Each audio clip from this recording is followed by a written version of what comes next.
Yeah, there are so many things to get to. Let's focus on the Eagles and the 49ers. So many things on the field. Let me recap the game.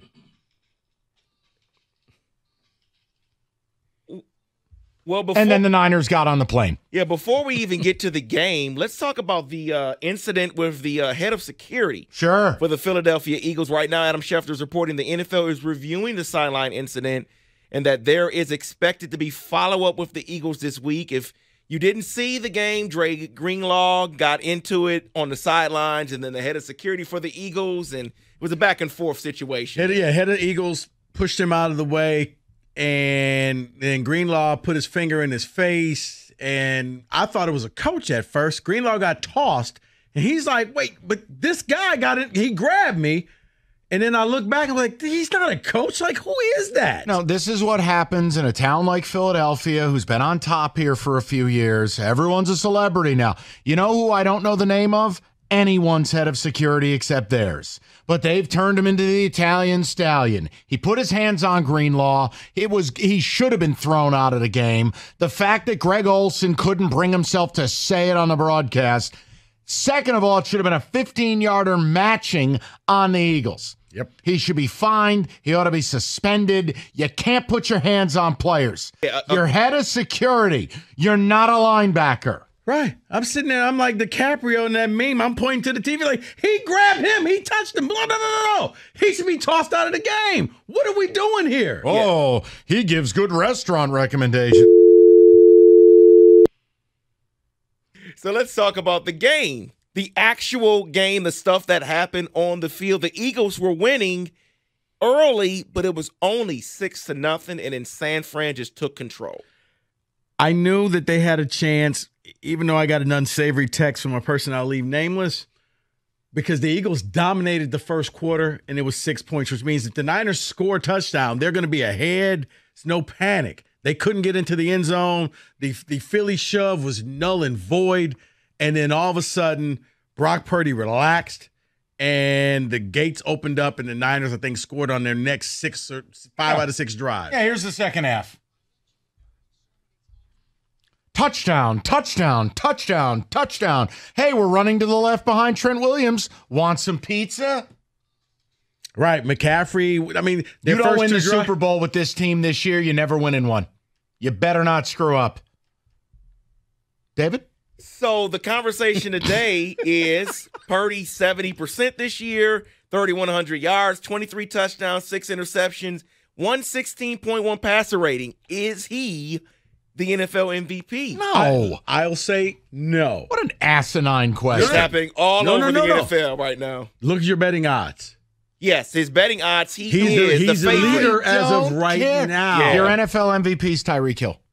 I gave out plus 5,000 last week. I stand by it. I think the NFL MVP is going to be the other quarterback that he faced. I think in the end, Jalen Hurts is going to do something and have a big enough game, because I think he has got the Vikings. Yeah? Not the Vikings. He's got the Seahawks and the Cowboys coming up. He's got Dallas. You know what's going to happen? When they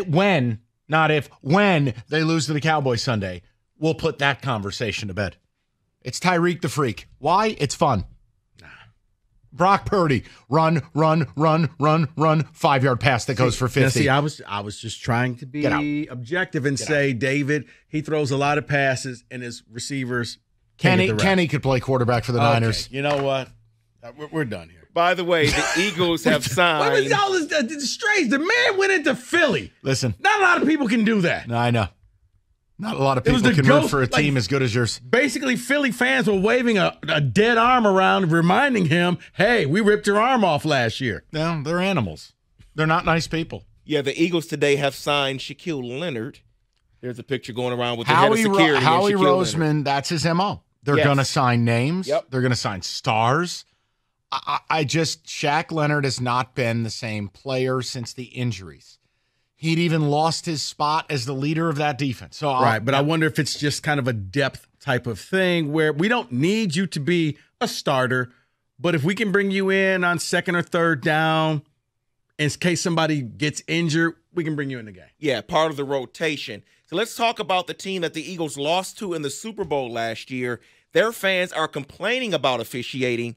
At the end of the game, a couple calls maybe should have been pass interference calls. But what I want to get to here is where's Kenny? you should never leave it to the officials. That's what right. I was told. No. So what's wrong with the Chiefs? Why are they doing this? No. Chiefs fans, you don't get to sit and play that referee game because Patrick Mahomes got hit in the field of play.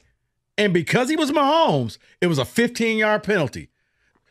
He's standing in the green. He wasn't in the white. And the guy comes, hits him.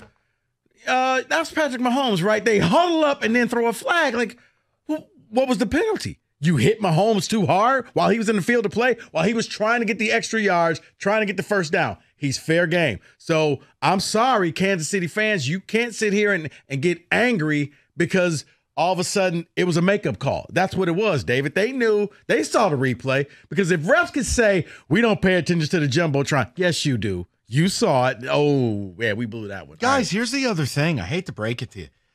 I mean, Kelsey's got one game this year I truly care about. A fumble a couple games back, multiple drops on national TV, another drop last night. Look, no, I'm not going to play the card about the whole Taylor Swift. Bottom line is, if he's not a dominator, it hurts the wide receivers around him. The Chiefs have to accept you're a defensive football team. And see, I think that it's more so the wide receivers are a gigantic letdown with Kadarius Toney in the group, that teams can double or triple team or just put him in a box and say, okay, take him away, let these other bums beat us, and they can't. So let's close it out with this, because this team is the 7th seed right now in the AFC, and I always want to bring up a coach that should be discussed in the NFL Coach of the Year. Mm-hmm. That's Shane Steichen.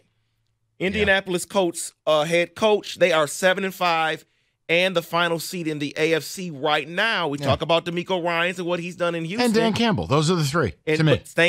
Shane doesn't have a quarterback. Nope. Gardner Minshew. And again, Jonathan Taylor hurt. Now, that was one of the craziest games you'll watch. Not one, but 2 block punts, a missed extra point, a holder gets injured. You give up a field goal in overtime only to throw a bomb to win it. Look. Now you get a fired special teams coach. You knew that and was the Titans fired their special teams coach. I mean, DeMeco Ryan, to me, gets it because no one saw this coming. And here's the best part, fellas. Like, they're 8-5 right now. Do you know 3 of their 5 losses come on the last play of the game? They've given up 3 field goals to lose a game, essentially as time expired. Mm-hmm. So DeMeco Ryans, in a world, they could easily be contending for the 1 seed in the AFC with a rookie quarterback and really, honestly, giving up their future to get Will Anderson. Yeah, that pick that Arizona got ain't looking so good for next year. Remember, they thought that we were hitting the jackpot. Now the thing to watch for, Tank Dell's going to be out for a while. For the rest of the year. Yeah, but did you see? Did they rule him for the rest of the year? Yeah, he's broken fibula. He broke it. Oh, jeez. So he's done. But that sucks. Nico Collins stepped in and just showed me everything that I thought he was going to be at Michigan. One of the most misused Wolverines ever. I always wondered why do they not throw the ball more to this kid? He's like Plaxico Burress in college. No, Mike, the fact that they had him, Tariq Black, and Donovan Peoples-Jones. All your receivers were over 6'3", and they just wouldn't throw him the ball. Never understood that. You know what? Nico needed some quarterback play, but you're starting to see the player I think a lot of Wolverine fans thought he could be too. Nico's going to earn himself a hell of a lot of money.